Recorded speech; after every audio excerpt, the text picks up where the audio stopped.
মালিককে টাইম দেওয়ার সময় আমার হাতে নাই। একদিন তো আফসোস কর ভাই, কি করলাম, ইয়া লাইতানি কদ্দামতু লিহায়াতি, ইয়া লাইতানি কদ্দামতু, হায় জীবনের জন্য যদি কিছু পাঠাইতাম। এই দেখ আমার দিকে তাকা, আমি তো এখন আফসোস করি, আরে যৌবনের 32টা বছর শেষ করলাম, আরে কি করলাম।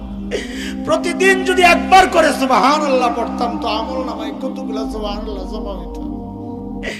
আরে 2 রাকাত করে নফল নামাজ যদি পড়তাম তো আমল নামায় কতগুলো নফল নামাজ জমা হইতো। কি করলাম, কই কই ঘুরে ঘুরে টাইম শেষ করলাম। এখন তো আফসোস লাগে যখন আয়নায় দেখি দাড়ি ভাইকা সাদা হয়ে গেছে, যখন দেখে চুল সাদা হয়ে গেছে, বুঝি আরে টাইম তো শেষ, টাইম তো শেষ। ডাক তো এসে পড়বে যে কোনো মুহূর্তে। আই কি করলাম।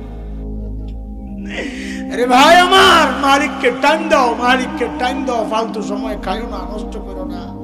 আফসোস করতে হবে হাসরের মাঠে যে হায় এই টাইম কেন নষ্ট করলাম, কেন নষ্ট করলাম। আখিরাতের পুঁজি বানাও, আখিরাতের পুঁজি বানাও। পুঁজি তো বানাইছি, কিন্তু ওই গাট্টির মধ্যে ওই আমল নামায় শুধু গুনার গুনাহ, গুনাহ। পুঁজি এমন পুঁজি বানাইছি যে পুঁজি আমার জাহান্নামে নিয়ে যাবে।